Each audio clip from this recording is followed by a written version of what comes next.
Hello friends, welcome to the Topper junction.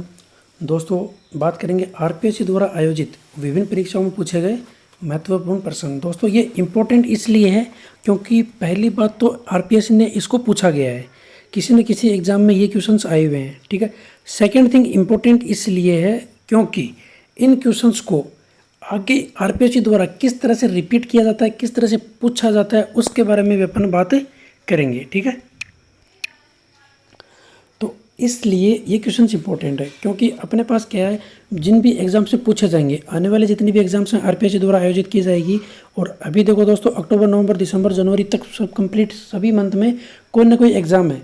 तो उन परीक्षाओं को देखते हुए आरपीएससी के जो प्रीवियस ईयर के एग्जाम्स थे, उनमें जो क्वेश्चन पूछे गए थे जीके के, राजस्थान जीके के, उन क्वेश्चंस को किस तरह से रिपीट करता है, किस तरह से उनको पूछा जाएगा, उसके बारे में बात करेंगे। सेकंड थिंग ये है कि जो भी हाई लेवल जैसे फर्स्ट ग्रेड का एग्जाम है, उसके अंदर सुमेलित कीजिए। ये क्वेश्चंस बहुत बार देखने को मिलता है और स्टूडेंट क्या होता है, उसमें कन्फ्यूजन होता है कि भाई क्या पता कौन सा सही है कौन सा नहीं है, क्योंकि 4 ऑप्शन उसमें ऐसे होते हैं कि भाई हो सकता है कि पहला दूसरा सही है, दूसरा तीसरा, कॉम्बिनेशन बिठाना पड़ता है। तो उस कॉम्बिनेशन को बिठाने के लिए उसको सॉल्व कैसे करना है, उसकी शॉर्ट ट्रिक बांध सकते हो या फिर उसको ईजिली क्रैक कैसे करें, उसके बारे में अपन बात करेंगे। ठीक है। तो स्टार्ट करते हैं अपन अपना सेशन राजस्थान जीके के जितने भी पिछले एग्जाम्स पूछे गए थे उन प्रश्नों का। ये स्पेशल विशेष तौर से बनाया गया आरपीएससी की जो फर्स्ट ग्रेड सेकंड ग्रेड की एग्जाम होने वाली है उसको मद्देनजर देखते हुए, लेकिन राजस्थान के जितने भी एग्जाम्स होने वाली हैं उनके लिए बहुत ज़्यादा इंपॉर्टेंट ये रहने वाला है। ठीक है।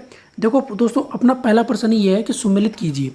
शहर का नाम दिया हुआ है और छतरियों का नाम दिया हुआ है, इसका मतलब इन शहरों में ये छतरियाँ हैं, वो अपने को ऑप्शन से देखना है। ठीक है। तो अब यहाँ से अपने पास 4 ऑप्शन मिलेंगे। देखो इस तरह से आता है कि नीचे दिए गए कूट का प्रयोग करते हुए सही उत्तर का चुनेंगे।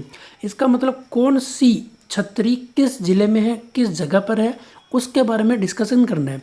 तो दोस्तों, यहाँ पे तो ये क्वेश्चन अपन सोल्व कर लेंगे, लेकिन यहाँ से एक सीख अपने को मिलती है कि अपने को क्या करना है कि भाई जितने भी क्या होते हैं, ये जो भी छतरियाँ बनी हुई हैं राजस्थान के अंदर जिस जिस जिलों में, उन सभी के बारे में क्या करना है, अपन को स्टडी करनी है। यहाँ से एक तरीके से ये माना गया है कि ये 4 क्वेश्चन एक ही बार में पूछा गया है, एक ही क्वेश्चन में 4 क्वेश्चन है और इस तरह से ही क्वेश्चन मैक्सिमम पूछे जाते हैं, क्योंकि यहाँ पे जो स्टूडेंट्स का टेस्ट है वो अच्छी तरह से लिया जाता है कि स्टूडेंट ने कितने अच्छे, क्योंकि देखो दोस्तों क्वेश्चन की लिमिटेशन है, क्वेश्चंस ज़्यादा नहीं पूछ सकते, लेकिन जितने क्वेश्चंस है उसमें ज़्यादा तरीके से पूछा जा सकता है। तो उसका तरीका एक ही रहता है कि भाई सुमेलित कीजिए वाला पकड़ा दो, बच्चा क्या कर उसको देखता रहेगा, ढूंढता रहेगा कि भाई कौन सा सही है कौन सा नहीं है। इसके अंदर अपने को क्वेश्चन सोल्व नहीं करना, अपने को करना एलिमिनेशन मेथड, मतलब कि जो अपने को नहीं आता उसको एलिमिनेट कीजिए, उसको हटाइए, जो आता है उसको क्लिक कीजिए। जैसे अपने को पता है कि भाई गेटोर कहाँ है दोस्तों, ये जयपुर में है, तो अपने को पता चल गया ए कितने में है, 4 में है। तो ऐसे ऑप्शन उठाइए जिसमें ए क्या है, 4 नंबर पे है। तो अपने 4 में से 3 ऑप्शन ऐसे हैं जिसमें कि ए में 4 है, कोई बात नहीं। सेकंड देखते हैं जोधपुर में क्या होगा। तो जोधपुर में यहाँ देखा अपन ने छत्र विलास, ऊपर कौन सा है, बड़ा बाग है, जसवंत थड़ा। तो हाँ दोस्तों, ये अपन ने घूमे हुए हैं, देखा हुआ है अपना। तो जोधपुर में क्या है, ये जसवंत थड़ा है। तो ऐसा ऑप्शन उठाइए जिसमें कि बी में 3rd हो। ओके, ए में कौन सा था, 4th है और बी में 3rd है, और अपने को बाद में देखेंगे। तो यहाँ से अपन देख रहे हैं कि भाई ए में तो क्या है, 3 ऑप्शन है अपने पास में, लेकिन बी में 3rd वाला एक ही ऑप्शन है, उसको टिक कर दीजिए, नेक्स्ट आगे कर लीजिए। अपना क्वेश्चन 100% सही होगा, गलत नहीं होगा, टाइम बचेगा और आपका आंसर सही होगा। ठीक है, बात समझ में आ रही होगी। अगर आप चारों ऑप्शन देखते हो तो अब आप इसको उठाइए और चारों क्वेश्चन को देख लीजिए। कोटा में क्या है, छत्र विलास है। जैसलमेर में क्या है, बड़ा बाग है। ठीक है। तो ये इस तरीके से अपने को एक ही प्रश्न में 4 क्वेश्चन पूछे गए और चारों का आंसर अपन ने कर दिया है, लेकिन वो उनको करना अपने को 1 और 2 से ही है। अपने को सिर्फ कंप्लीट क्वेश्चन को नहीं देखना है, क्योंकि वहाँ पे अपने को टाइम वेस्ट करना है। तो अपने को ऑप्शन से चलना है, जो नहीं आता उसको एलिमिनेट कीजिए, जो आता है उसी को टिक कीजिए। वहाँ से अपने को तुक्का, एक तरीके से आप मान सकते हो कि भाई हम तुक्का लगा रहे हैं, बिल्कुल नहीं है दोस्तों, बिल्कुल करेक्ट आंसर होगा इसका। तुक्के में तो क्या गलत आता आंसर होता है, तो वहाँ से अपने को तुक्का नहीं लगाना। ठीक है। स्वामी दयानंद सरस्वती ने सत्यार्थ प्रकाश को कहाँ लिखा गया था, ये क्वेश्चन पूछा गया था हाल ही में। तो अलवर में, जोधपुर में, अजमेर में या फिर उदयपुर में, और इसका दोस्तों राइट आंसर होगा उदयपुर में। बहुत सारे स्टूडेंट्स ने इसका आंसर अजमेर किया था। जिन्होंने भी अजमेर किया होगा वो मुझे आंसर कमेंट बॉक्स में कमेंट करके बताइए कि भाई हाँ अजमेर हमने कहाँ पढ़ा था, क्या पढ़ा था। ठीक है। नेक्स्ट की बात कर लेते हैं अपन। 1822 में बनाई गई मेरवाड़ा बटालियन का मुख्यालय कहाँ था। देखो दोस्तों, इस क्वेश्चन का आंसर अपने को मिल जाएगा, लेकिन यहाँ से अपने पास क्या आता है कि भाई जितने भी बटालियन बनी है उनका मुख्यालय कहीं ना कहीं होगा। तो ये अपने लिए क्या है, इंपॉर्टेंट क्वेश्चन है। तो आरपीएससी ने देखो एक क्वेश्चन पूछा गया है कि भाई इस तरह से मेरवाड़ा बटालियन का मुख्यालय, तो जितने भी बटालियन राजस्थान में रही हैं जिस भी सन में बनी है उनका मुख्यालय कहाँ कहाँ है, उसको आप सेपरेट स्टडी कीजिए, उसका आंसर कीजिए, वो आपका एक क्वेश्चन तैयार हो जाता है। ठीक है, इसका दोस्तों राइट आंसर होगा ब्यावर में। तो जो 1822 में जो मेरवाड़ा बटालियन के मुख्यालय कहाँ बनाया गया था, वो ब्यावर में बनाया गया था। ठीक है, फिर से स्टार्ट करेंगे अपन। सुमेलित कीजिए वाला क्वेश्चन। नीचे दिए गए हड़प्पा कालीन सब स्थलों को उन राज्यों से सुमेलित कीजिए जहाँ पर वो स्थल अवस्थित हैं। इसका मतलब सूची 1 और सूची 2 कि भाई ये जो अपने स्थल हैं वो कहाँ पर कौन से राज्य में अवस्थित हैं उसके बारे में बात करेंगे। तो यहाँ से दोस्तों आपको एक चीज़ इम्पोर्टेंट है, पता होगा कि जो राजस्थान में है वो क्या है, कालीबंगा है। इतना अपने को पता है। राजस्थान का अदर स्टेट का अगर नहीं भी पता है तो इतना अपने को आइडिया है कि कालीबंगा कहाँ पर है, राजस्थान में है। अब चलेंगे अपन ऑप्शन में, जिसमें डी में क्या होना चाहिए,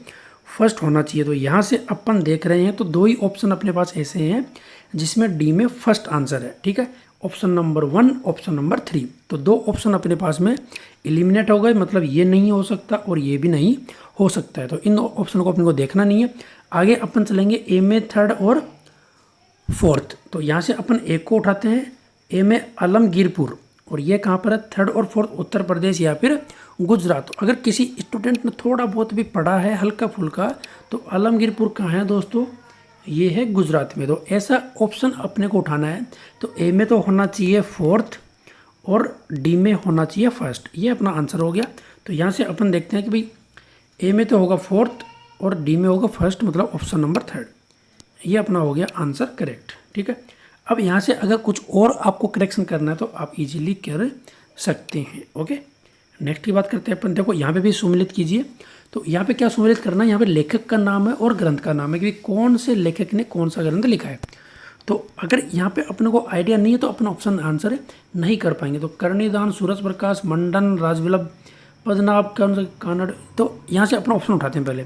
तो यहाँ पे दोस्तों ऑप्शन सटीक है कि भाई हाँ ये सही है और ये गलत होता है। यहाँ पे अपन को क्या करना है, ये तुक्का वैसे नहीं लगा सकते। तो अगर अपने को पता है तभी अपन इसको आंसर कर पाएंगे। तो यहाँ से दोस्तों यहाँ पर सूर्यलाल मिश्रण का जो है वो वंशोदय नहीं था, तो ये अपना आंसर गलत हो गया। गलत का मतलब है ये सुमेलित नहीं है। तो अपना करेक्ट आंसर कौन सा होगा, ए।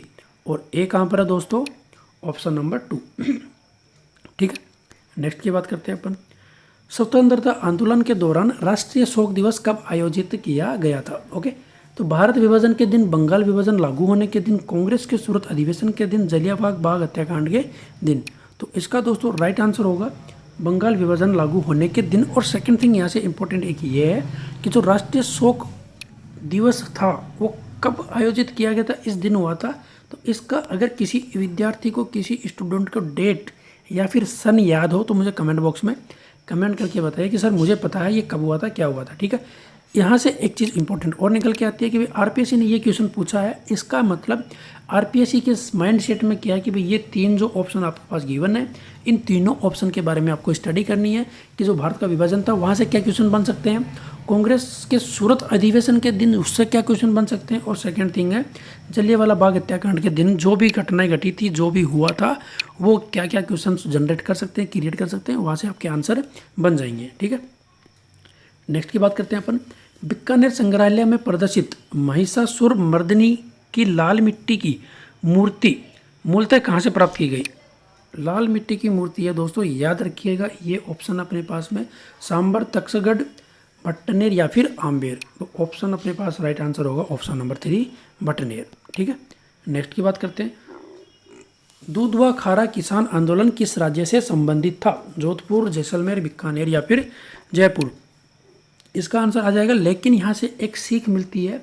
जितने भी दोस्तों किसान आंदोलन है, मैंने अपने शायद पिछले वीडियो में भी एक ही बात रिपीट करी है कि जितने भी अपने पास आंदोलन है उनको दोस्तों ध्यान से पढ़िएगा, उनको सटीक रखिएगा, क्योंकि आरपीएससी जितने भी एग्जाम्स कंडक्ट करवा रही है उसमें कहीं ना कहीं से ये क्वेश्चंस पूछे जाते हैं। ठीक है, बार बार ये रिपीट होते हैं, अपन क्या होता है उनको समझ नहीं पाते, इस वजह से अपन आंसर नहीं कर पाते हैं। ठीक है, तो इसका दोस्तों राइट आंसर होगा बीकानेर। लेकिन जितने भी किसान आंदोलन हुए हैं उसके बारे में दोस्तों ध्यान रखिएगा, उसके बारे में पढ़िएगा, उसके बारे में याद रखिएगा। ओके, तो ये था अपना आंसर इसका। थैंक्स फॉर वॉचिंग दोस्तों। कैसा लगा वीडियो कमेंट बॉक्स में कमेंट कीजिएगा, और नेक्स्ट वीडियो में बात करेंगे कुछ और इंपॉर्टेंट क्वेश्चंस की। तब तक के लिए धन्यवाद। Thank you.